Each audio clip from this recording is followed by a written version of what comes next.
Oops, forgot to update the title.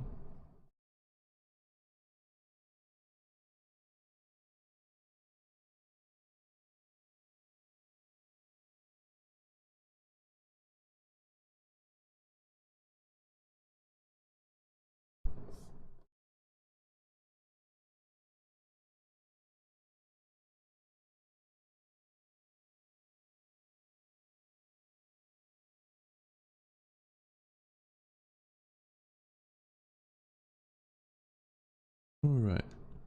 Good morning. Got a chill day today. Not much news, just a lot of earnings yesterday. And I'm still not feeling too hot. Excuse me. We're gonna do some earnings and chill.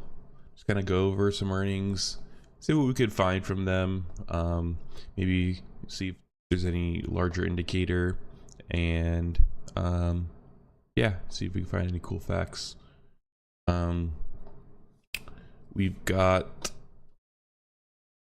Tesla up first. We'll cover Tesla. We got IBM, AT&T, T-Mobile, Boeing, and then I have 3 companies that are more indicators of the general economy. We got an energy, NextEra Energy, who's one of the largest equipment manufacturers for green energy or clean energy alternate options.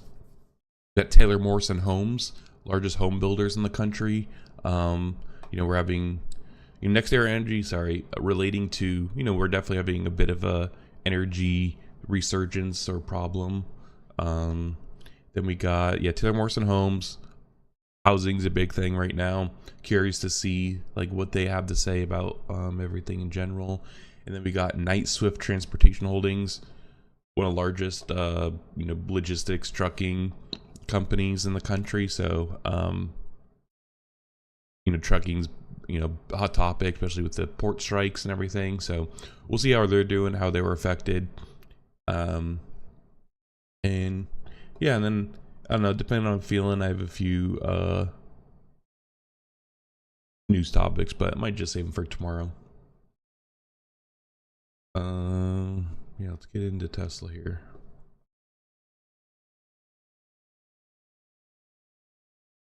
Though.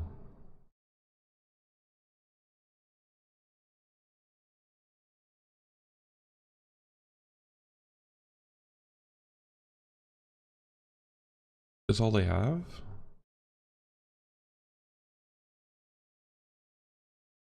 After market close on Wednesday. Oh, okay. So it's okay. So we'll just look at this, and then I might cover this first thing tomorrow then. Oh, this is October 2nd? Yeah, dang it. I thought they were before market.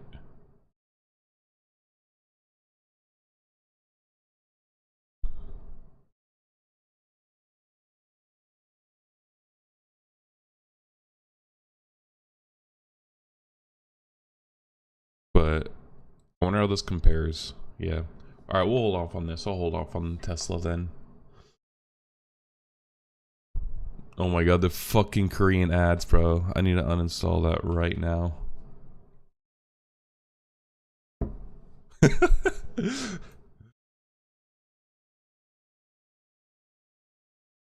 Ruining the production quality.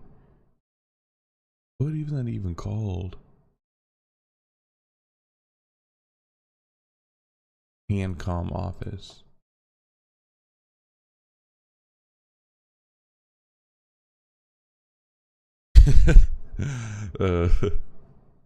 It's kind of funny. Also, I'm Korean #1. What's up? Let me uninstall this real quick.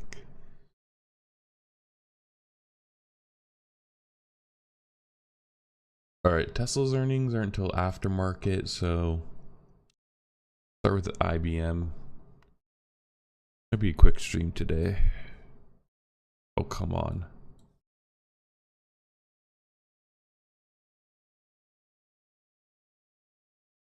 Oh, are they aftermarket too? Oh shit, they're aftermarket too. Come on, AT&T. All right, yeah, theirs is out.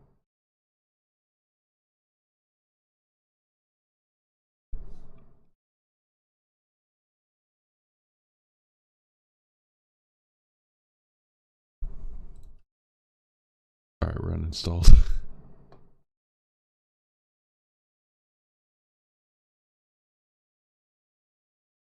All right, let's take a look at AT&T. We looked at Verizon yesterday. AT&T is a bit different,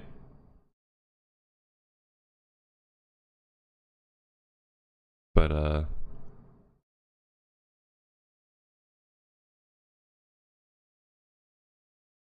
industry-leading postpaid phone churn. Wow, they do have low churn. Fiber net ads. This is what I wanted to look. I had some discussion questions. Yeah, how's fiber been going? I'm curious if any upcoming FCC changes, if they're gonna like, I know the increased minimum for like internet speeds. So consumer broadband's up 6.4%, 28.3. Pass. Wow.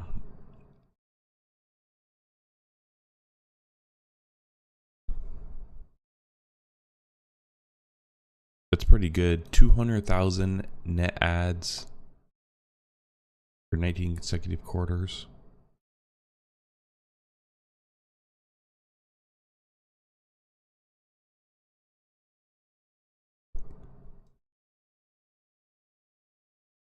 Oh, come on.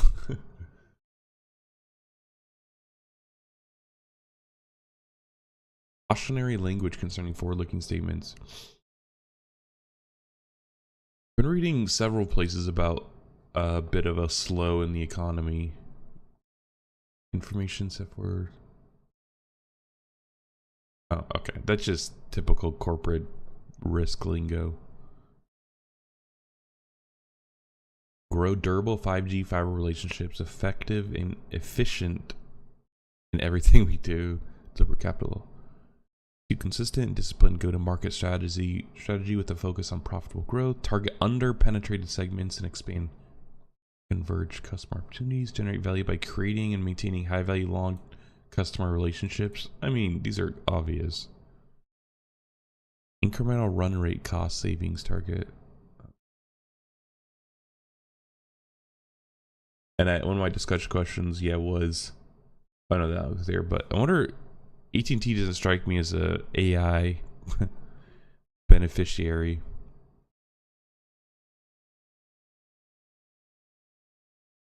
Able to transition from legacy infrastructure. Yeah, that makes sense. Invest long-term growth. You want to reduce debt, provide an attractive dividend support by strong free cash flow. Yeah, I mean, at this point, like, AT&T is not really a growth company. They're a just, small incremental growth, pay good dividend, throw in a portfolio, you never think about it.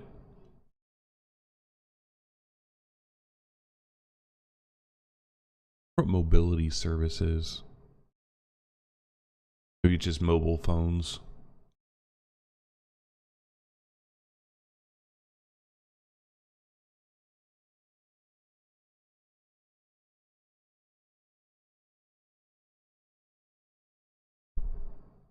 Increase revenue. Well, this thing is cool.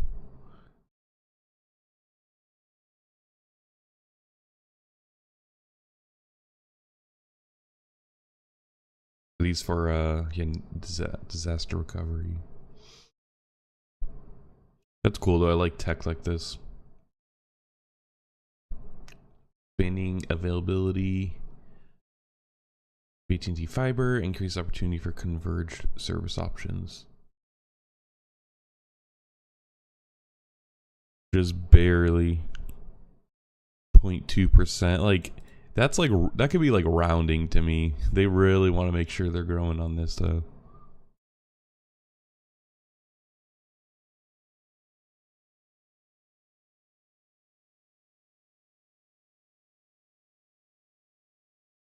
free cash flow's going down. Yeah, here. Didn't they sell DirecTV?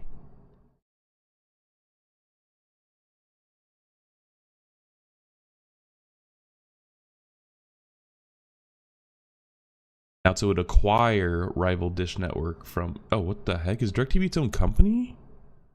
Oh, AT&T doesn't own the whole thing.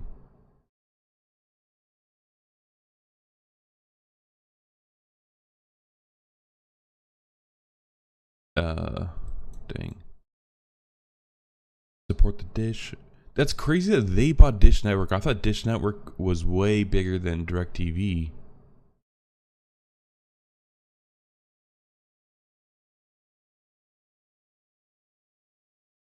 And they own Sling. They own Blockbuster. What's even the point of owning this IP? The name probably has some value, but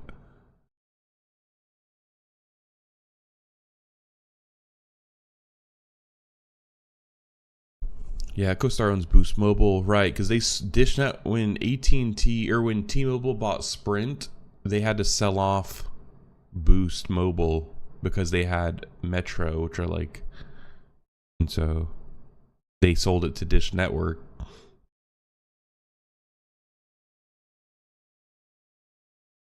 Interesting. I thought Dish Network was way bigger. So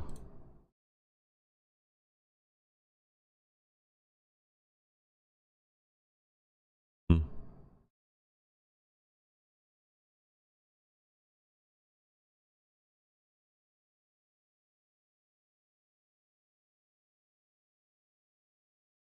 Yeah, I mean, when you're at AT&T or this big, like operational efficiencies actually save you a lot of money instead of actually like expanding. I wonder if they had layoffs.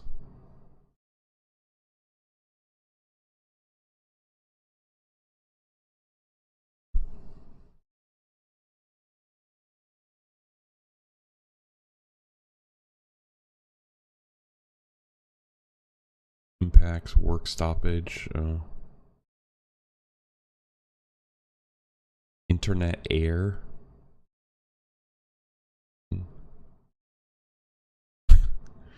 They have to use the word penetration like there's no better word. A fiber footprint enables increased opportunities to sell high quality cohort. Converged customers are valuable. Interesting with commercial open access fiber providers.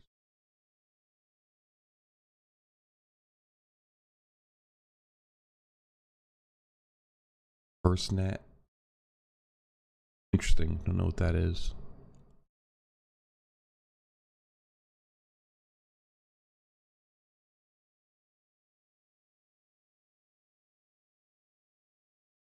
They reduced net debt by $3 billion. That's good.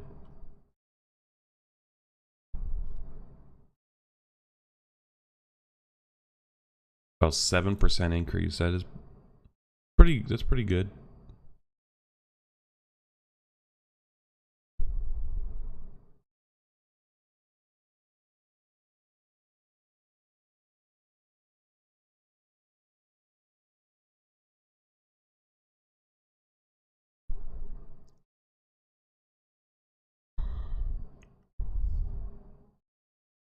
Latin America, Mexico. I didn't even know they were in there. So I mean, phones is still their largest business. That's interesting by a long shot.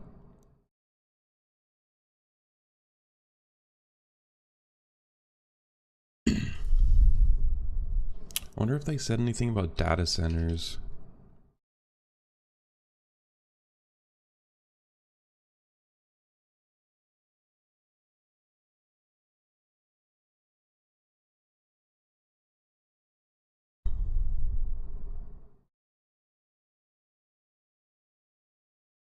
I think the 10Q they have to list risks.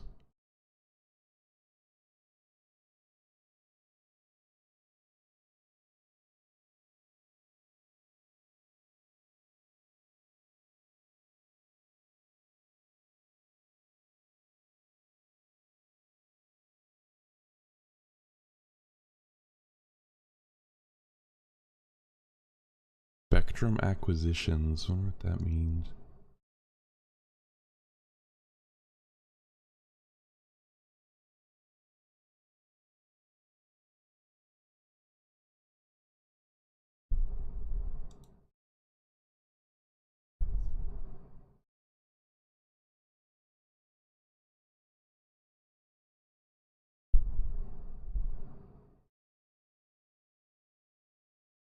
Little phones.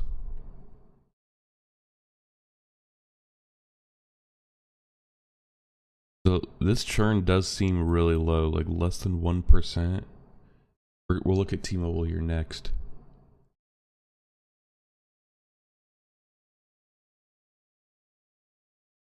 But I wonder if AT&T has that like fixed wireless they're calling or whatever, like the 5G internet, like T-Mobile and Verizon. I feel like I haven't seen that from them.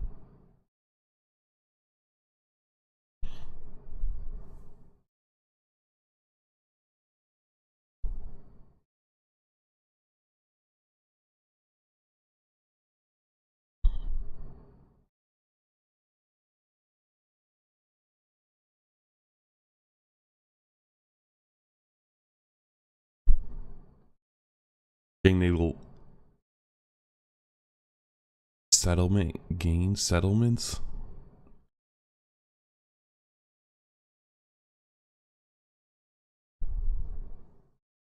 Haven't seen either, yeah. But AT&T seems to be doing all right. Let's check their stock price. I should start with that.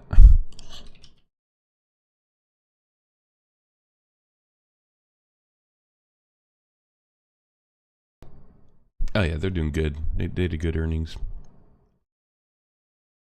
They've actually been doing really good. What the heck? I mean, over the long term, but this is a good climb back. This is just that like pandemic high. Although they didn't. I mean, they should have. Yeah, interesting.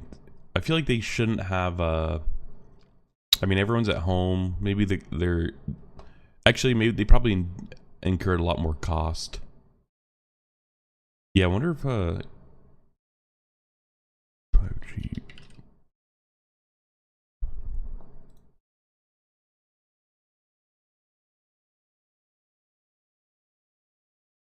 Yeah, I feel like they.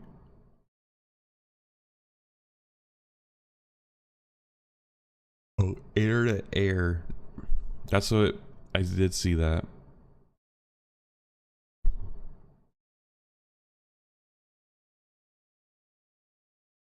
Ah, yeah, they do. Home internet over the AT&T 5G.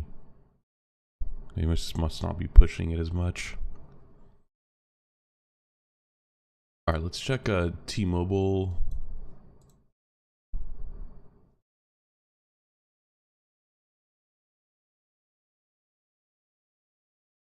Okay, they must have had an okay earnings. They've also had a bit good climb. Like, oh dang, oh this makes T-Mobile was I used to own a lot of T-Mobile and I sold off. They've been doing pretty good. That's crazy. Like they weren't even affected by COVID. But that's what I'm saying. I feel like the internet companies, phone companies shouldn't have been.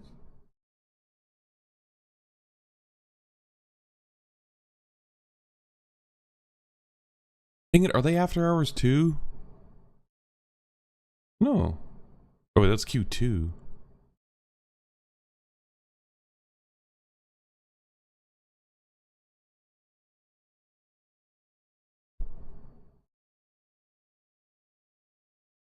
Sprint is out. I forgot they do Sprint separately. That's kind of interesting.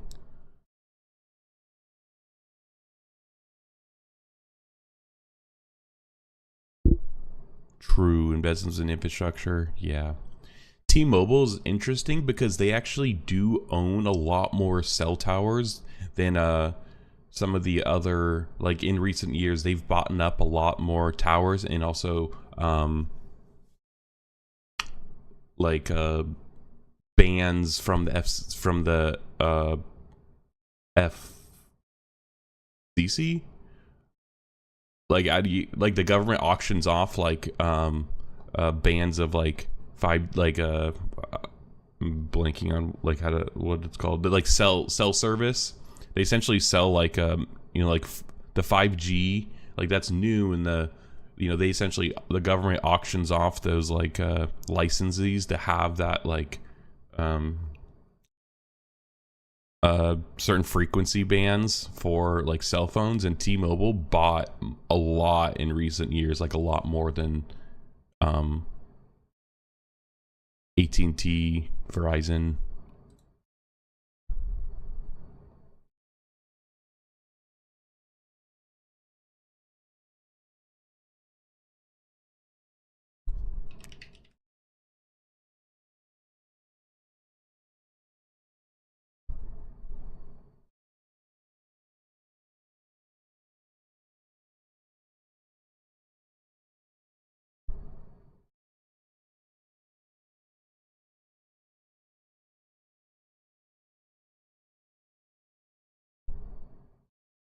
It must be aftermarket. Dang it! Everyone today's aftermarket. Everyone yesterday was before. Here we go. Yeah, everything's aftermarket. All right. We'll have to wait tomorrow. But I guess Sprint's out, so let's just take a quick look at Sprint. I feel like the T-Mobile Sprint merger has been kind of messy. The fact that like they maintain like their own like the Sprint brand, I feel like they should just close it out at this point. Kind of confusing for customers.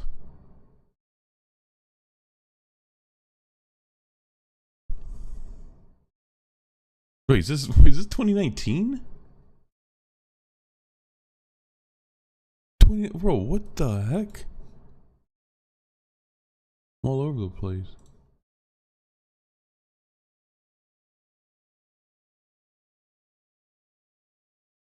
I don't even know what I clicked on.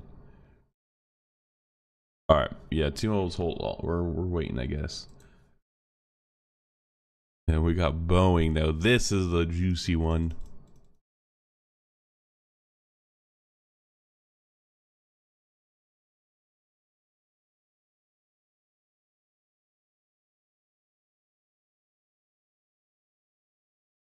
Nope.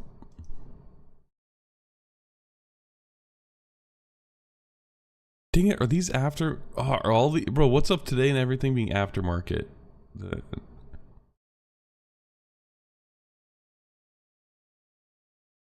October 11th. What's up with all these companies announcing preliminary results? Like, it's like they want to give a warning so the stock doesn't drop that much on the day.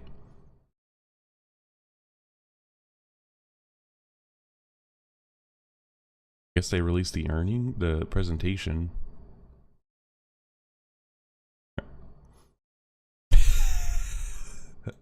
Yeah, I mean, this is. It's like, is it upside down? I mean, I can't. They're going the wrong. They're all going the wrong way.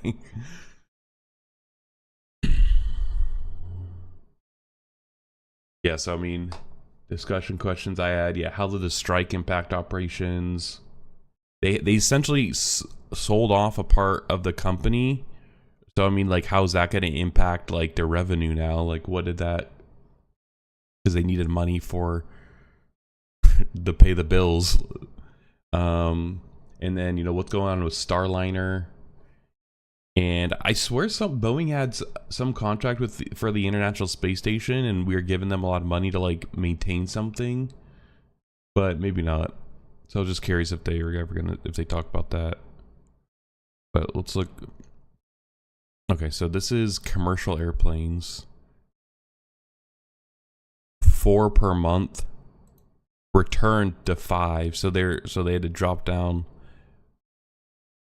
What is the 787 though? Like 737. Oh, that's a Dreamliner. Okay, but this is still okay. 2007. They still haven't started making their new 37 Max. Not 37 Max. Um, we'll see it in here, I bet, but they have a backlog of 5,400 airplanes. That's crazy.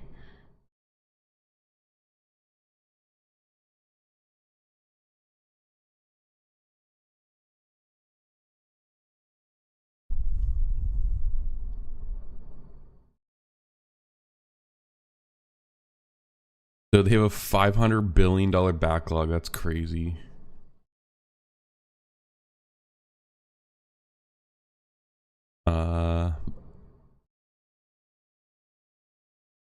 They just can't make them fast enough. 5 a month. It's gonna take them years just to get like caught up. All right. Defense focused on production stability and development program. Yeah, big oof. Results reflect previous announced charges on certain fixed price development programs. Wonder what this is. Helicopter? Yeah. Military. Security and support. This is a variant. It's a good looking helicopter.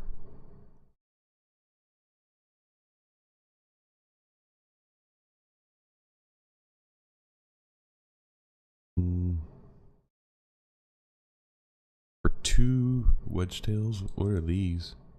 I think these are the oh, what the heck? It's like an AWACS.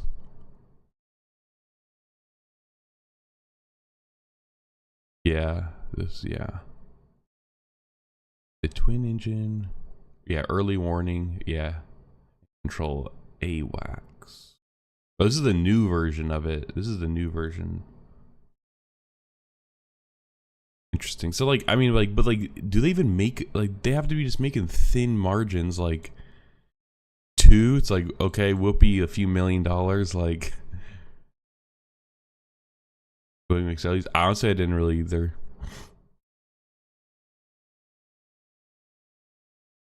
Orders valued at 8 billion, backlog of 62 billion.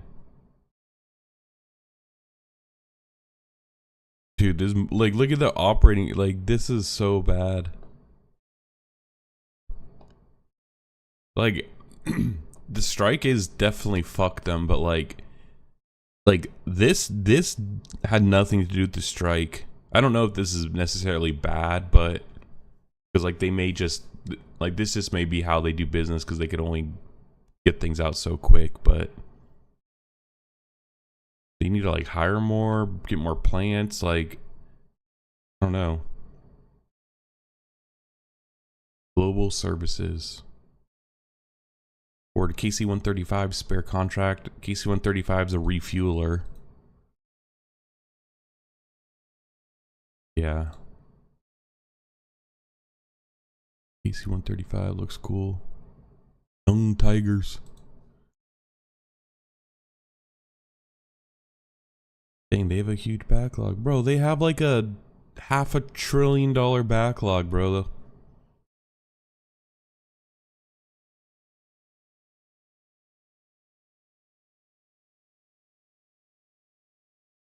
With the auto industry peers. I feel like Tesla might. Like, Tesla, I know, has always had a big backlog, but I don't know. We'll see tomorrow with Tesla earnings. And I'm curious. I'll check on like the big makers too. Yeah, exactly. That's what it seems like for like Boeing. It seems like it's standard because like their planes just take a while. So, but yeah.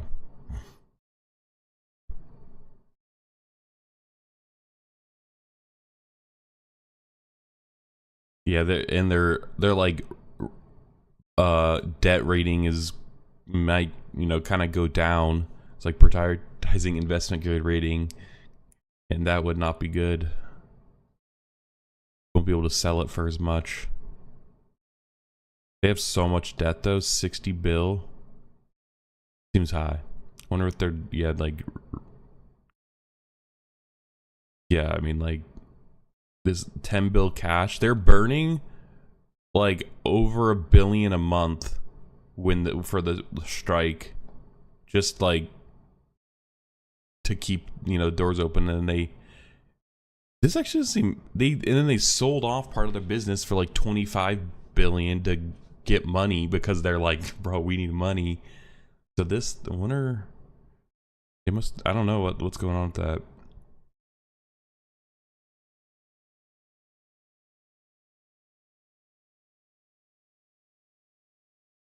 Jeez.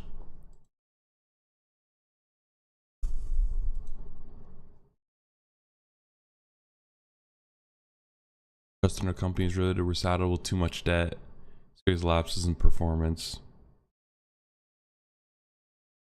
Company's backlog is roughly $500 billion. Yeah. We have a customer base that wants us and needs us to succeed. That's very true. Employees thirsty to get back.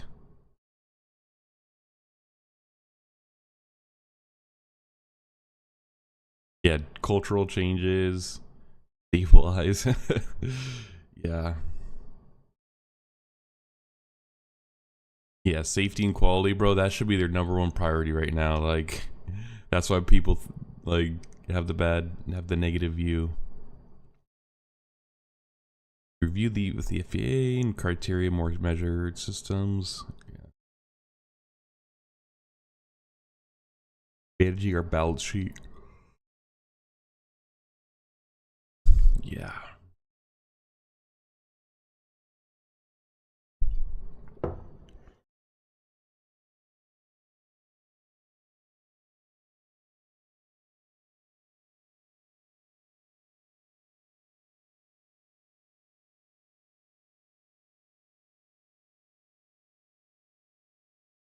Hmm.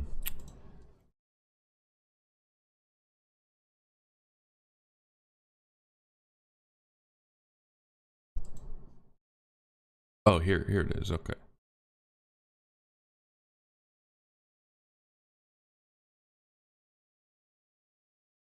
They somehow delivered more. That's crazy. Than last year.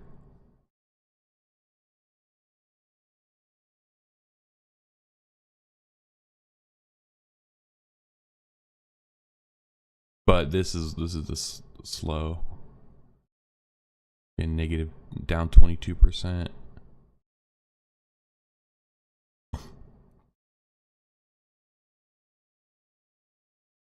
Like, they get so much money from just the defense.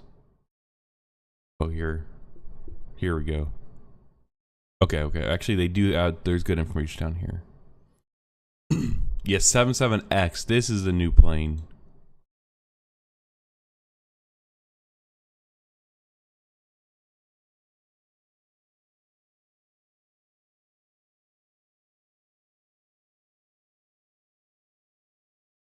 Oh, it's interesting. Looks like hinges, like this, like folds or something. As well as I am. Yeah, the strike, higher period expense, and R&D. Commercial airplanes book 49 net orders, delivered 116. Crazy. Okay. Reflecting previously announced pretextures, the T-7A. What one's this? I think that's like... Oh, this is the trainer. Yeah, this is the trainer plane. Like these are flying over. These are like McClellan and all those. Like these are over there. These are cool. This one looks neat though. Little tiny fighter jet. KC-46. Here's what this one is.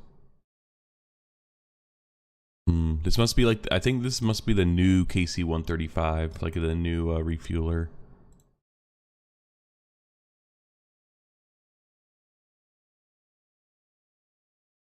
The winner is the KCX. Yeah, to replace. Yeah, this is the new, and of course they pick Boeing. Interesting. Commercial crew. This, I want them to expand on this more. The Starliner, like what's been going on with this? You guys have just like given up. Unfavorable performance on other programs, yeah. MQ-25, I think this is what, did we look, this is that helicopter? No. Oh, whoa, what the heck is this, bro? This is some drone. An aerial refueling drone, interesting. Carrier-based components which grew out of the unmanned carrier. Jesus Christ. So, dang, that's cool. All right. During the quarter, delivered production of the helicopter.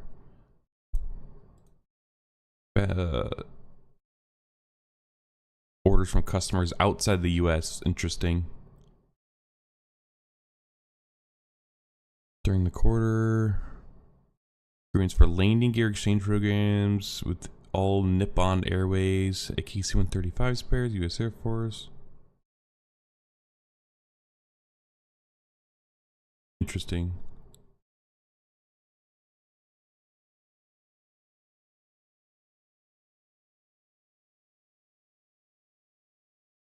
Anything interesting in here?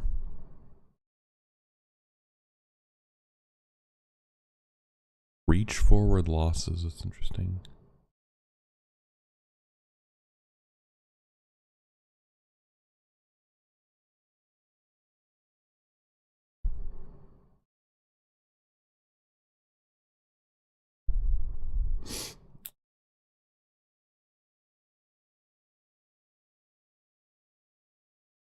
Wow, their R&D. This is weird. They said that earlier. Like this seems. Wait, this is. Yeah, this seems high for commercial planes. I feel like defense, space, and security would be higher. Interesting. But actually, it probably R&D for like safety stuff. Like that's probably what they're checking. Here we go. See, this is cool. We're still making this. These. The Apache. Wow. Remanufactured. The Chinook. It's like the double-bladed. Yeah, F-15 still. Bro, they're still making these? Like, that's crazy. The P-8? What is this? The P-8? Seems like an old plane. P-8 Poseidon. Thing. Maritime Patrol Recon Assistance. No commercial satellites. I didn't even know they had a commercial satellite. Oh, T7, it's a trainer.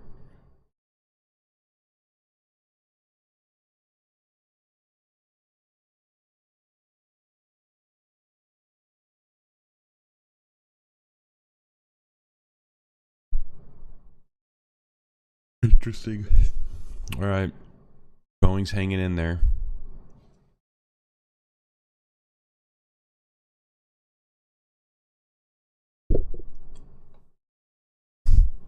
Doesn't mean much, but yeah.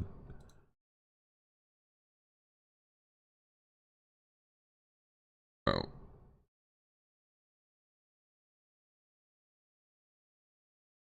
I mean, they're not doing that bad. I mean, like, yeah, like being in the around 2017, I guess that's not the best.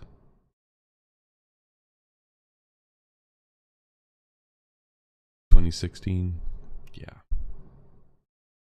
I mean, you're still up.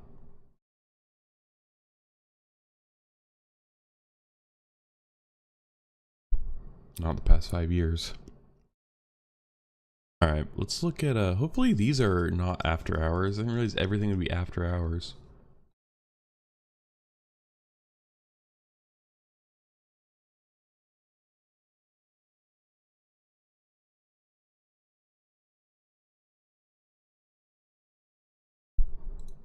All right. Are you kidding me?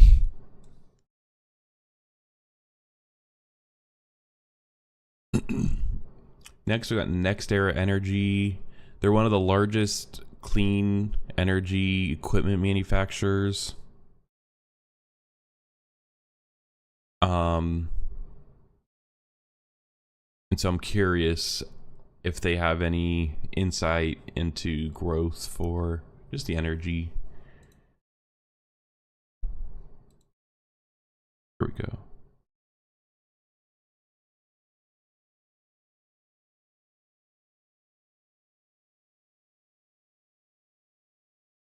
All right, here we go. Presentation.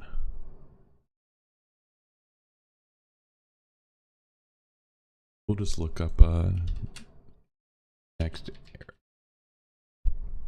I don't know much about these guys, but part of S&P 500, so they're a big company. Yeah.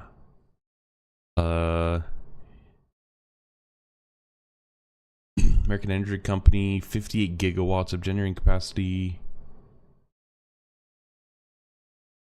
World's largest electric utility holding company by market cap.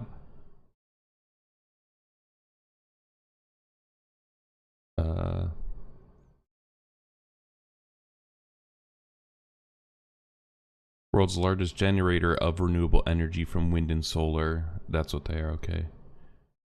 Owns and operates generating plants, power by natural gas, nuclear energy, and oil. Yeah.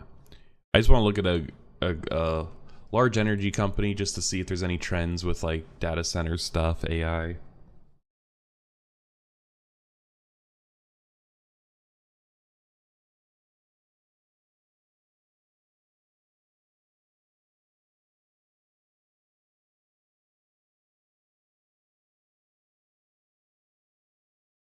It's interesting. Storm restoration. Wow.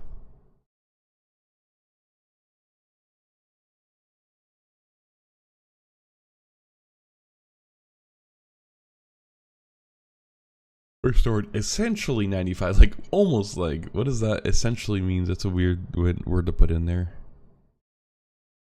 Smart grid technology, automation, undergrounding, investments, yeah.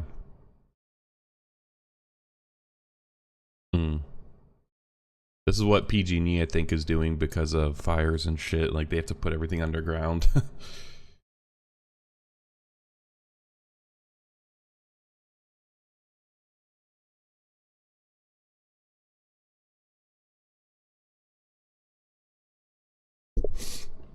The power sector is at an inflection point. Yeah. So this I'm glad they actually mentioned this.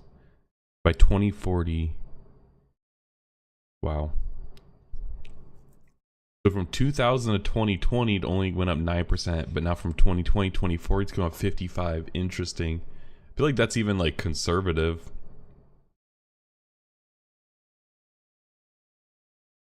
Renewables and storage deployment next 7 years 3 times growth. Wow. McKinsey made the forecast. Where they got that from?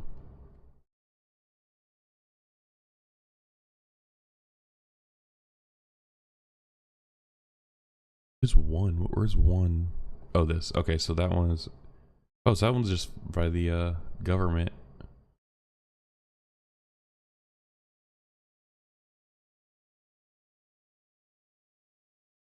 From generation of practical to near-term limitations. Generation capacity in the U.S. is expected to nearly double by 2040. States actively blocking pipeline permitting. Interesting. We got the West Coast here. In Colorado.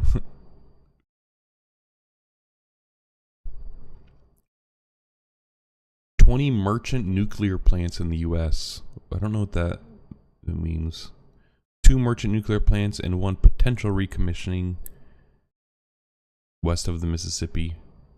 At least 4 states west of the Mississippi River actively blocking the pipelines needed to support new gas. I think it's approximately. It's like the tilde.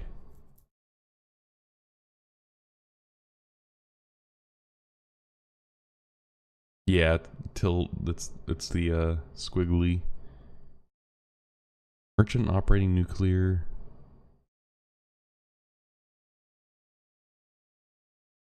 Yeah, this one doesn't make much sense. I'm not sure What the pipeline permitting? I assume that's for like oil or something, but then they're talking about nuclear renewables remain advantage. Yeah.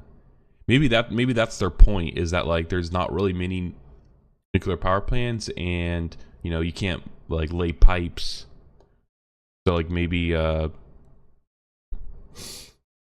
they're like, so really the only option is renewable. Massive opportunity expected, power demand. Yeah, okay, so cool. Okay, I'm actually glad I looked through this because this is exactly what I was hoping they would show. Energy resource renewables and storage, so in gigawatts.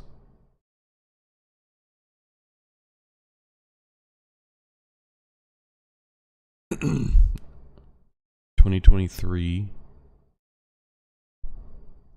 Interesting. Next air renewables and storage portfolio.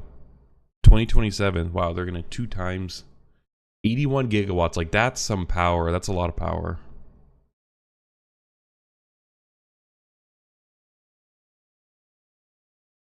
Interesting.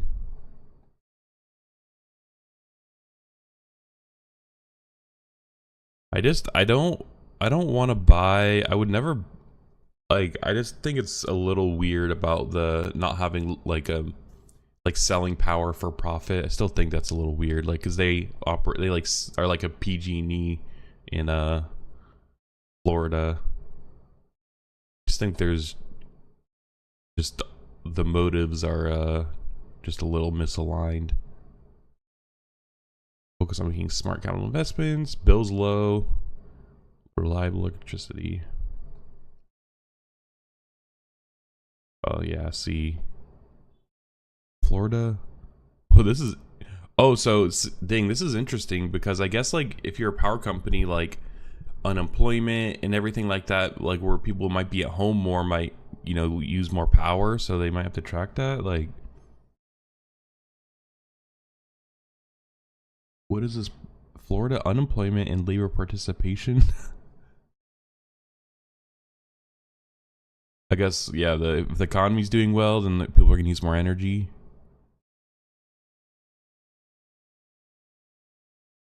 Interesting. Whatever. Florida. Yeah, Florida stuff. Next era energy resource growth was driven by new additions. I keep reading these topics.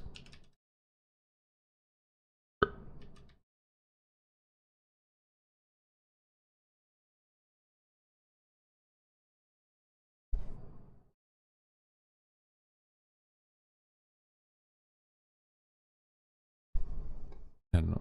Care about. Okay, yeah, this is what I want to see. 3 gigawatts of new renewable and storage added to backlog. So wind, solar. Wow, just straight up battery storage. I wonder what kind of battery storage they use. Wind repowering. Wind, solar energy.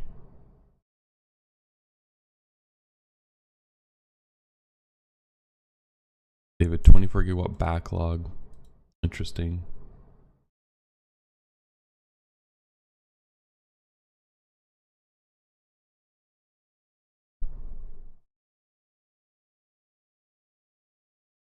For distributions.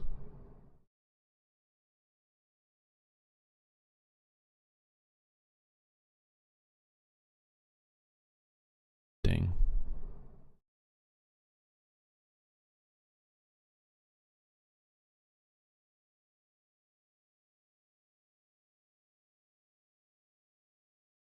Their partners are.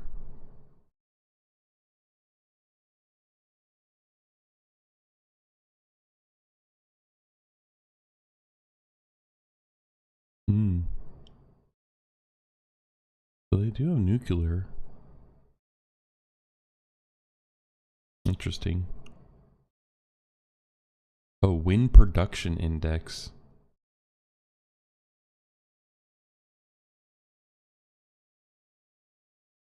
1% change in the wind production index equates to. I mean, what's even the point? This is like less than pennies. talking like that's so small. 0.005.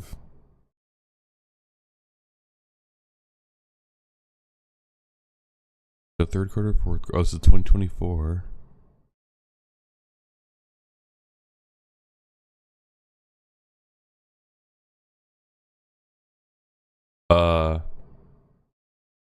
When it changes 1%, this is what it equates to in earnings per share. I'm assuming that like when there's more wind, they could produce more energy, which like makes them more money, or like they don't have to use like natural gas. So it seems like this is like um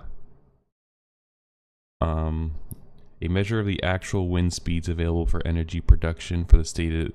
Yeah, so I think 100% probably means like they like met demand, or that's what they expect. The numerator is calculated from the actual wind speeds observed at each wind facility. It's kind of confusing. It's a weird way to put it, but I don't know. I think it's just funny how this. It's interesting. I guess it's interesting that there's a direct correlation to essentially wind speed and how much power these produce in the earnings per share. That's interesting. Oh, here. So this is how much they're gonna be developing.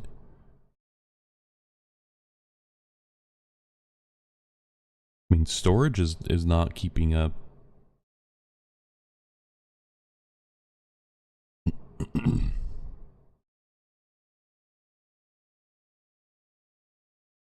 And I do wonder where most data centers are now being built.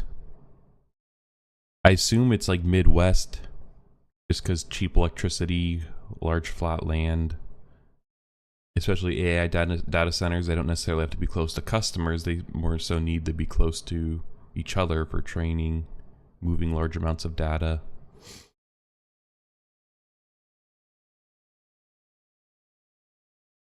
Non-qualifying hedges, yeah, I don't know.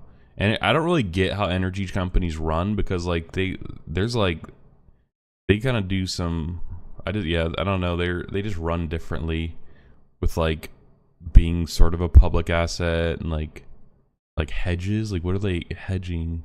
I don't know enough yet.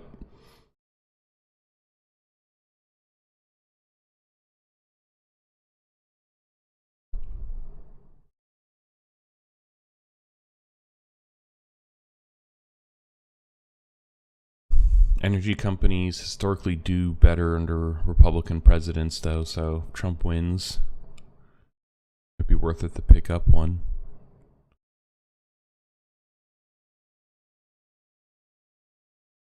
Oh, you're partners. The 1% change in wind production index equates to roughly 4 to 6 million adjusted EBITDA for the balance. Wow. Yeah, like credit metrics. I think it's like only a energy company would track.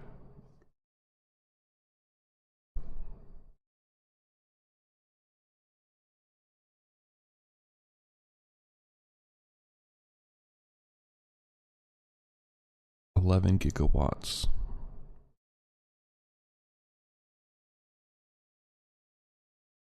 To expect to grow its dividends. Yeah. If they have any.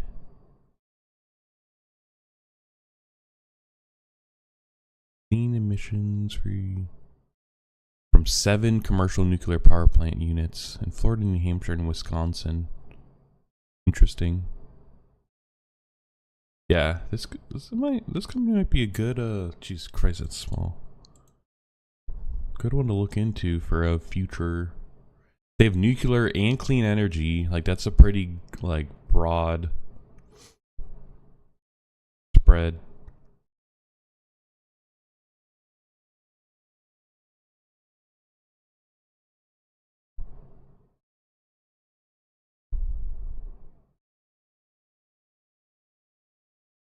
Fuel inventory.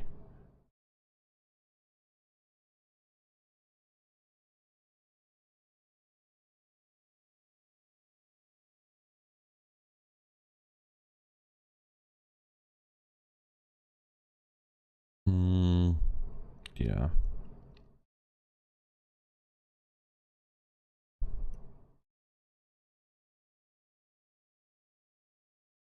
All right, let's take a look at new investments. All right, we got energy. Let's take a look at homes now. We got Taylor Morrison. Please be. Okay, good. They're out. uh,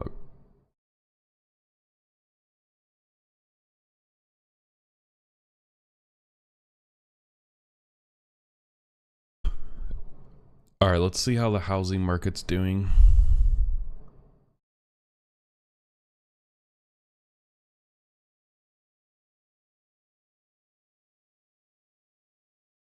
Land investment.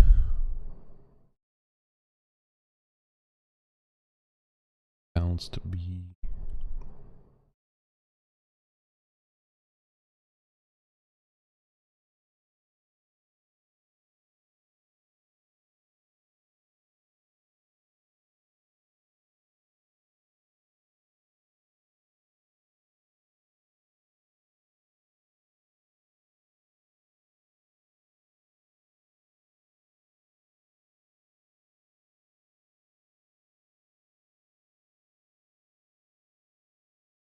All right, long term.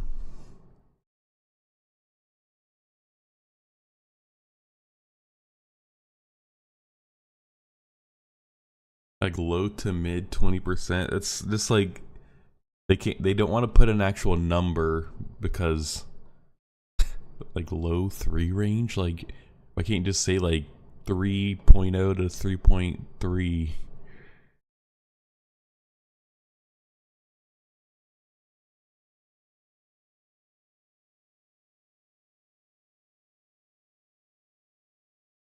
But to me this seems like sales are stagnating.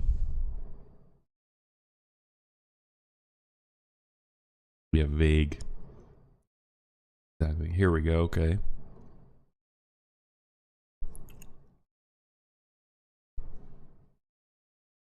$83,000 total home building lots, 6.5 year of total lot supply. I was actually just talking to Sean about this because I asked like what their land supply looks like, and they're looking to buy more land too. Average home closing price $600K. Like, bro, that's crazy. Home closing gross margin, return on equity.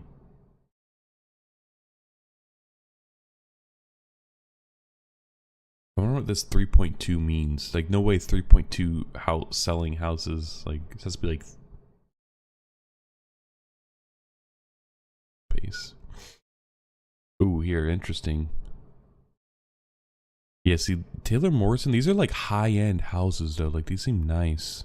Like, just like, I feel like that's not representative of like the general market. Oh, here. Oh, I should have just read. Entry level. Yeah. Yeah.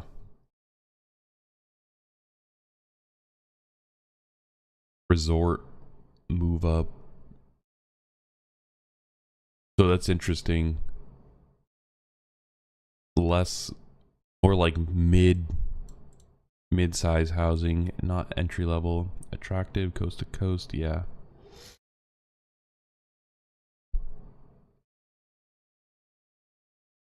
Our buyers tend to be well qualified with financial flexibility. Yeah, see, they're just serving definitely a bit of a like different clientele. Although that this isn't that. This is like reasonable actually. This is bet more than like. Wait. Oh, home funding borrower snapshot. Okay. 44% first time home buyers. 23% average down payment. That's high. Yeah, you're right. That's what I was like. It's like, yeah, I guess like that's just what you gotta get. Yeah, that's what I'm saying. Like that just seems like so much. Like that's a lot of money. Like, and that's the average. Like, yeah.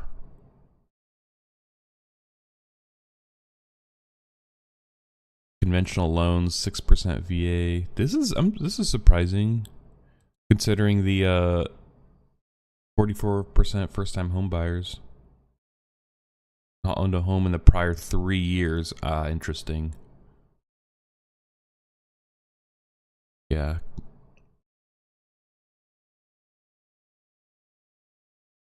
Home building lot supply. I wonder what. Yeah. Disciplined land investment strategy, prime land locations in core submarket, land lighter investment tools. I don't know what that means. Target controlled shares.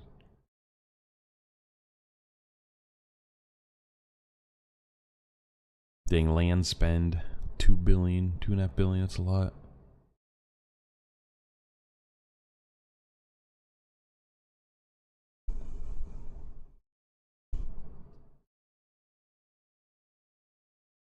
Reinvest in their business. Yeah, yeah.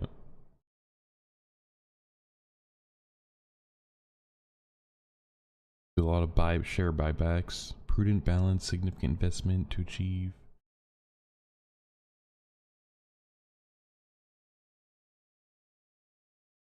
A lot of liquid cash.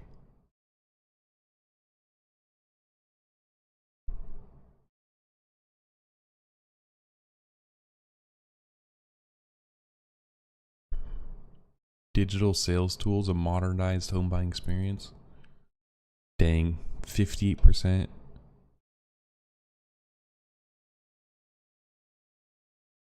But it's only 17% of sales.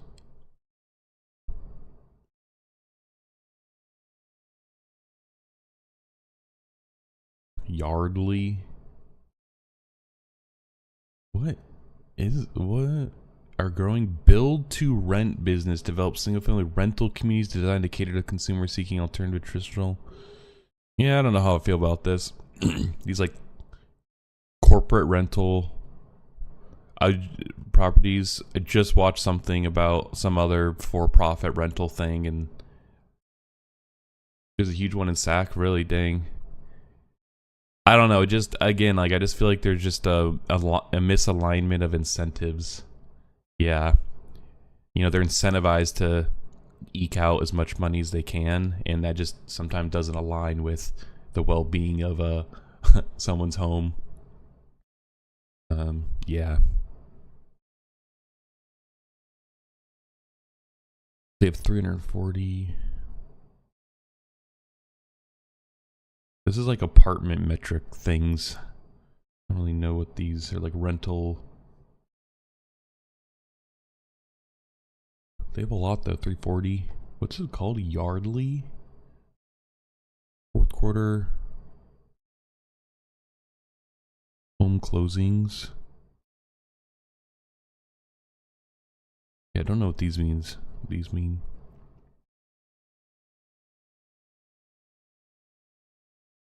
Man.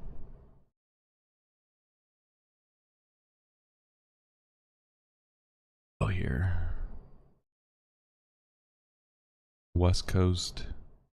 Oh, it's 2022. Oh, interesting. Wow. Definitely a bit of a lag.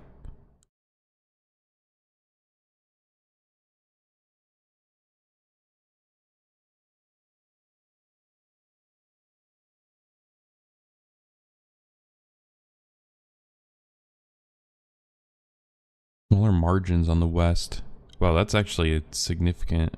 It's interesting. That's for 2023. Yeah, it went up a little bit. 2024. They also have a big backlog. Interesting.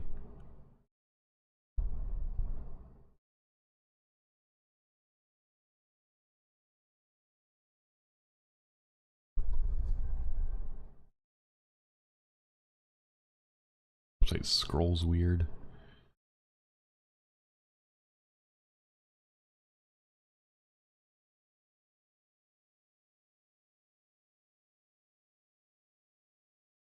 interesting. I don't know. I mean, it's like the home builders doing good because like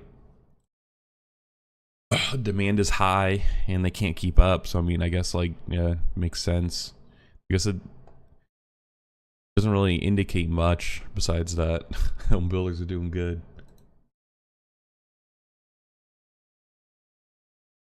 All right, I'm gonna look at dang it, theirs aren't out yet either.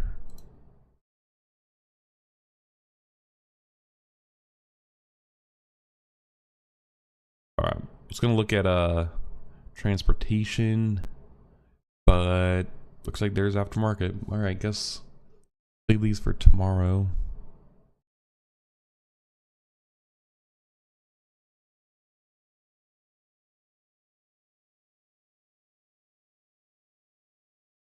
All right.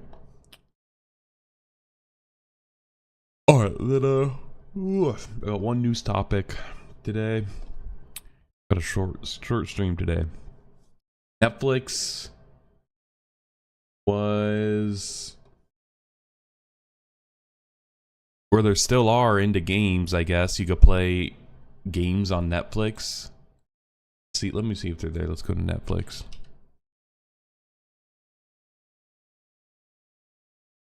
You know, I think Netflix realized that Fortnite and Roblox was taken away from, you know, was taking attention away from Netflix because that's essentially who they're competing with. So they wanted to get in on the hype. Yeah. Here are the games.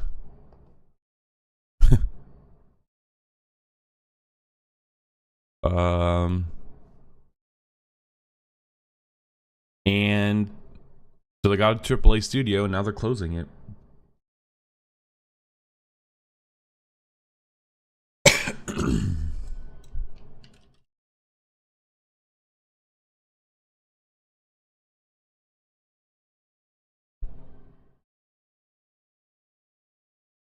Yeah, exactly. They didn't even made any game. That's the crazy part. They hadn't even done anything. They just closed the studio.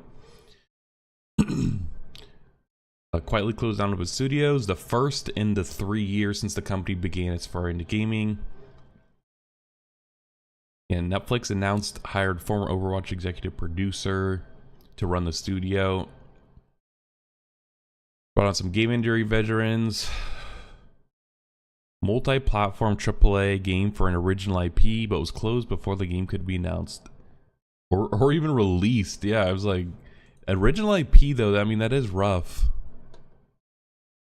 Like original IPs are harder nowadays, especially to sell to companies. So it's crazy that they even funded that. Steady stream of games on this platform. Though it started, it's wanting to. Like it's crazy. That's it. Actually, this guy used to write for Axios. He was the Axios game reporter, and I liked Axios, and I was subscribed to GameFile for a while, but he made it paid. So, yep, there you go.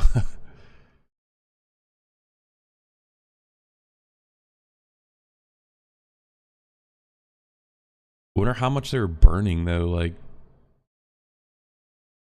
Team Blue seemed poised to break the mold of what Netflix was doing in gaming. Early hints about the team's work suggest that it was pursuing a big budget multi-device strategy.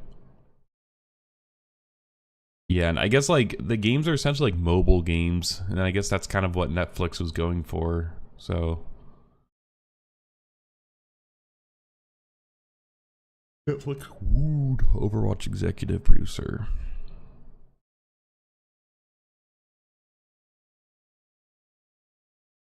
Xbox camp for Netflix as creative director. And was widely covered in the gaming press. Yeah. Okay. Huh. Alright. One more source, Wall Street Journal. Wonder if they have any more info. Developed its own high-end game. AAA title. The company laid out, oh, here we go, a team of about 30 people. Okay, so it was actually a reasonable sized team. Like, it wasn't, I think it's small, but like, yeah, reasonable sized. Oh, here we go. The project was a multiplayer shooter game.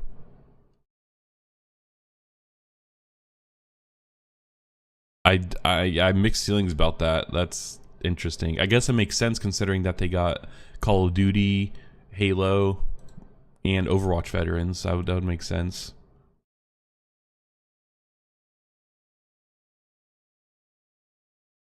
Well, the Netflix Dell thing would tend to be played on smartphone, tablet, TV, personal computer. You're playing like on your TV. You're playing like Call of Duty with the remote. You're like, oh shit.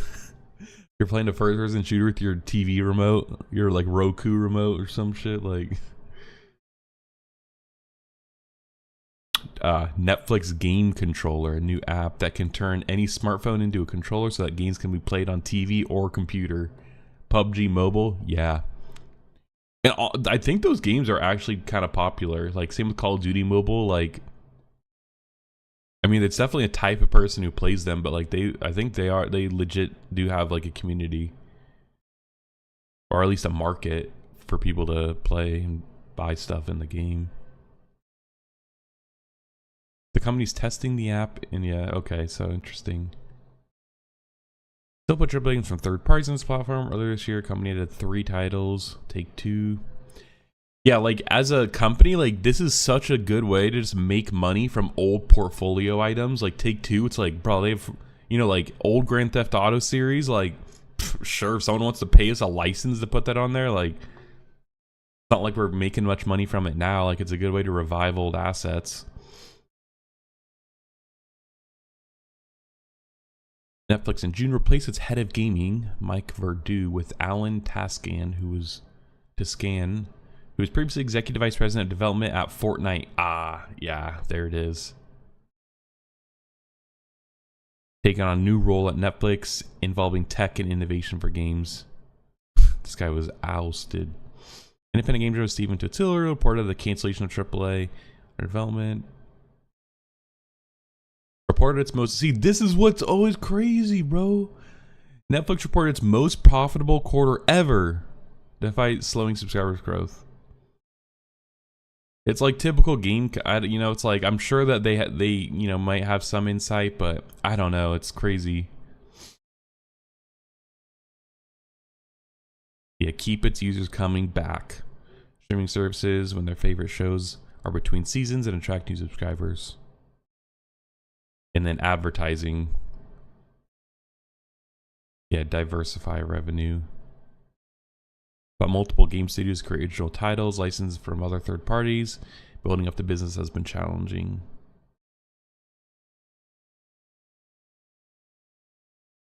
Oh, this is like, I thought this was an ad. Too hot to handle.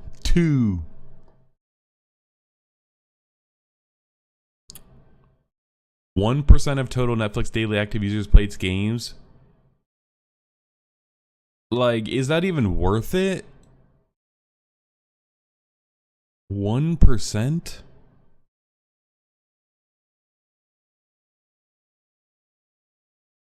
Yeah, legacy businesses such as Madden, NFL Maker, Electronic Arts.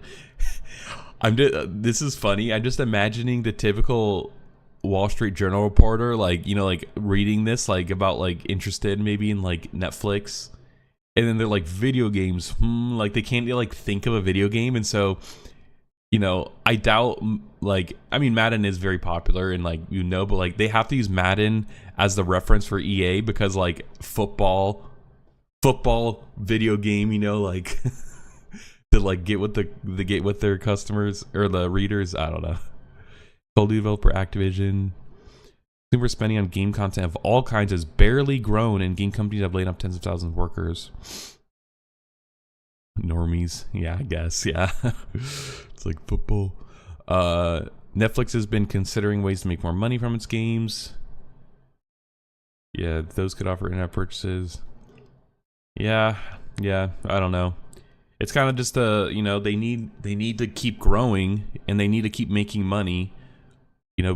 They're saturating they've saturated their market from just subscriptions. Like, There's like only so many people could subscribe to Netflix. They added ads to make more money to make up for that. And now they're trying to get games. Like, I don't know. Like, you know, like it just, maybe we need to chill out a bit.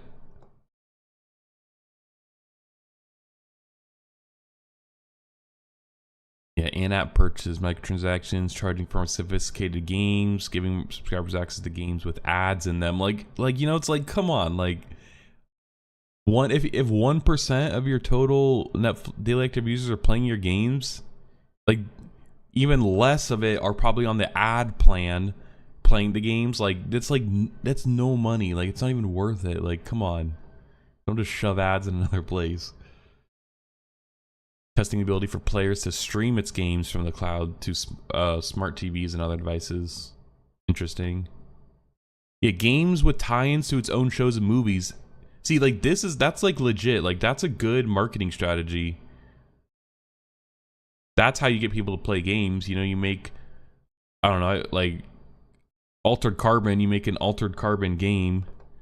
The only problem is though, yeah, it's like kind of like normie mobile games where it's just like the typical like either wait for your thing to be done or pay to finish it. Yeah, animated shows, yeah, like those are perfect examples, especially for considering kids if that's who you want to play. Like that's perfect. Yeah, Squid Games. But yeah, you gotta have more tie-in. I don't know. I would never go to Netflix to play games, but I just don't play mobile games, so I think I'm just not targeted for that. Like this is good, but like this is like essential. This is just like mobile game. That's it.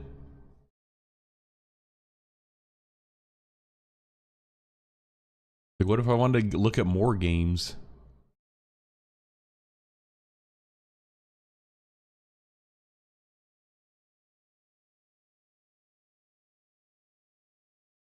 You know, I didn't have to do games at all. What's up, Will? Yeah. I mean, well, they're according to this article, they're on the outs. Netflix, yeah, exactly. Not the one, but I mean that could be an issue too. I mean, like realistically though, like Netflix is like, I'll say like I just like they have such a large base. Like I mean, there's definitely like people who game who are in there, but it's like, are you going to Netflix to game? Like no, you're going there to like with the intent of watching something.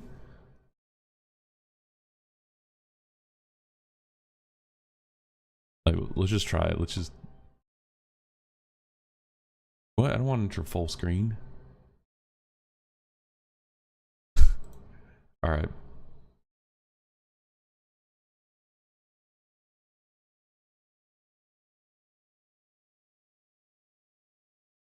Bro, what is happening?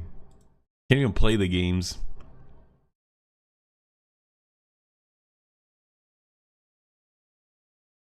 Whatever, we're out of that one.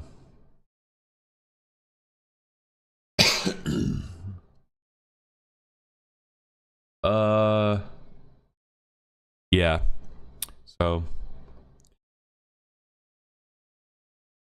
yeah, it's just mobile games. I think that's kind of like, you know, it's like smartphones, tablets. So yeah, it's an interesting.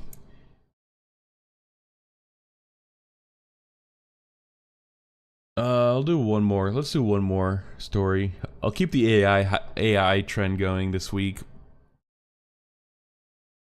We'll take the Doomer AI. Look at the Doomer AI as AI doomerism. So I would pollute its AI tool that can take over the user's mouse cursor. uh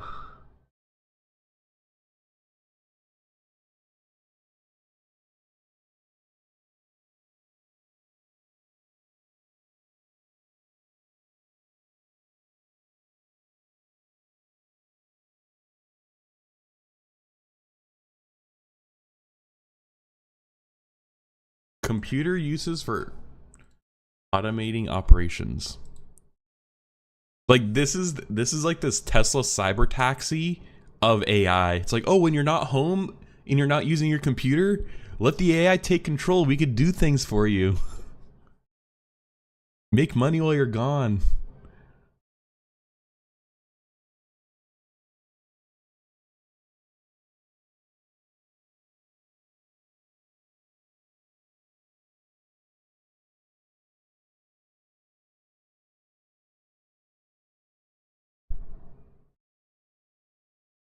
Ah, shit, sorry. Been muted. Thanks. The things we think it's going to be useful for.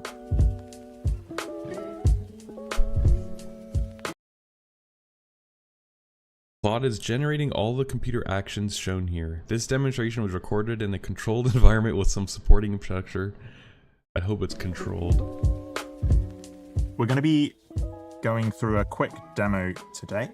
In this fictional demo, a customer, in this case the Ant Equipment Company, has come to us and asked us to fill out a vendor request form. The data I need to fill out this form is scattered in various places on my computer.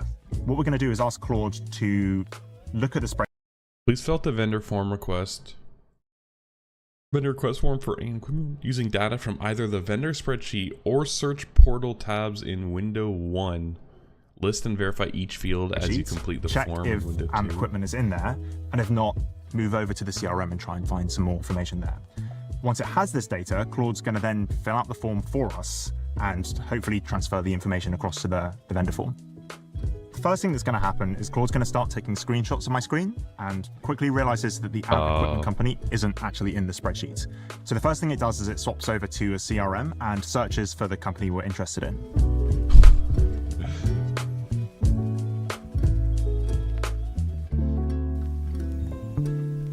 This is weird. Luckily, we get a search match, and Claude then starts scrolling through the page, looking for all the information it needs to fill out this form.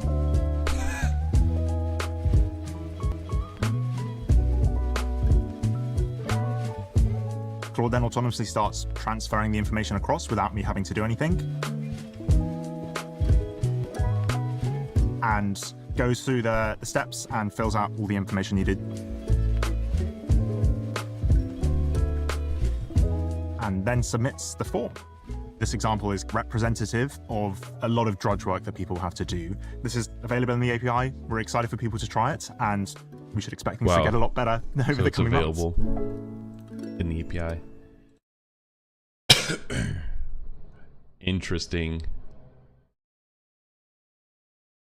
Claude looks at screenshots of what's visible to the user, counts how many pixels vertically or horizontally it needs to move cursor in order to click in the right place. Training Claude to count pixels accurately was critical. Counting pixels is their strategy.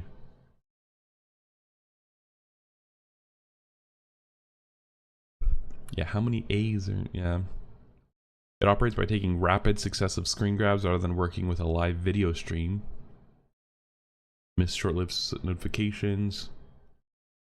Yeah, I mean, this is like a good proof of concept, but it's still the fact that you need a desktop computer set up. Like, you're just gonna have like an office of like hundreds of computers set up with, you know, still with like Claude running on them, just like an empty office. Like, to me, it just seems like just do something on the server. Competing companies like OpenAI have been working on equivalent tools but have not made them publicly available yet. Something an arms race, as these tools projected to generate a lot of revenue in the few years if they progress as expected. I don't know. Yeah, it is. It's an odd concept.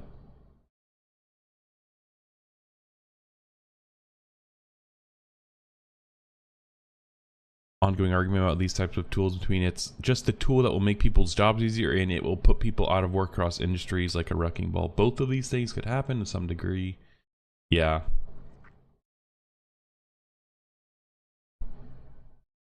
Safeguards from the get-go. I feel like though, like,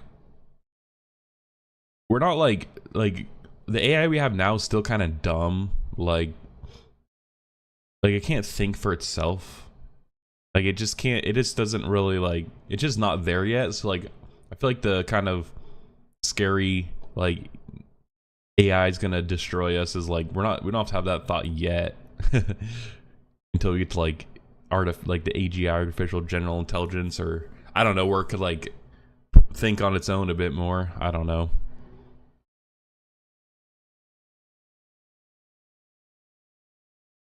Yeah, no, I mean, yeah, no, exactly. Like, it is still creepy.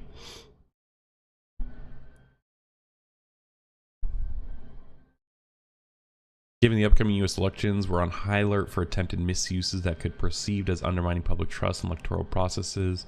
Yeah, I think, like, imagine, like, you know, troll farms. It's like, bro, they don't even need a human there now. They could just program an AI to, like, create fake profiles and, like, spew out disinformation. While computer use is not sufficiently advanced or capable of operating at scale, that would present heightened risk relative to capabilities. We put in place measures, yeah, to engage in election-related activities, as well as systems for nudging Claude away from activities like generating and posting content for social media. Ah, there you go, exactly. Registered web domains or interacting with government websites. Interesting, interesting.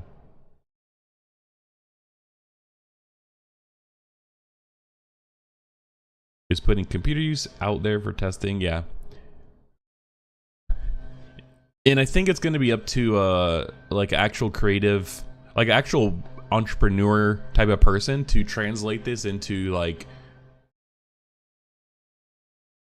something that like you could sell to a business more, like a tool that like could like increase product. Like I still feel like that's the biggest thing is like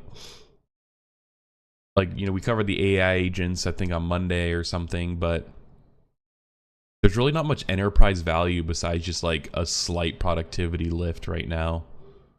Like it's not necessarily solving a specific problem. It's just kind of like, hey, like you could use this for some stuff to like kind of make your employees maybe a little more productive.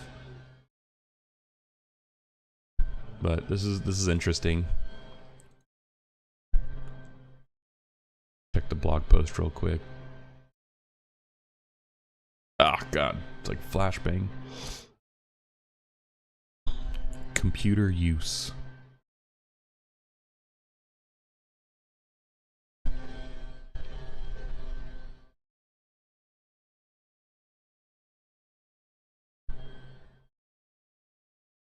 High school math. It seemed like they just released a new the new models in general.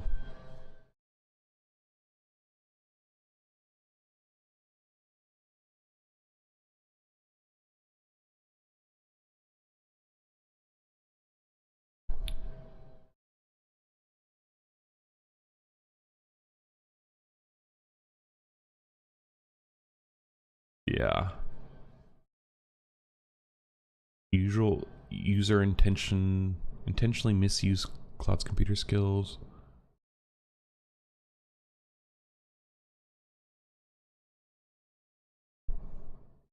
Up until now, LLM developers have made tools fit the model. Now we can make the model fit the tools. Interesting. Interesting. Cool. All right. That's all I planned for this stream. I was hoping more on earnings, but we'll cover Tesla earnings. What were the others? Tesla.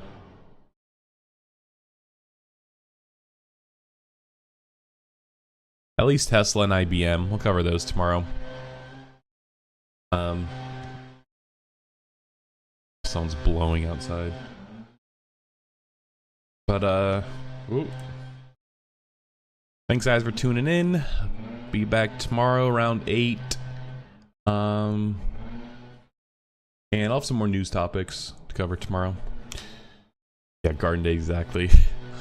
But thanks for watching. See ya tomorrow.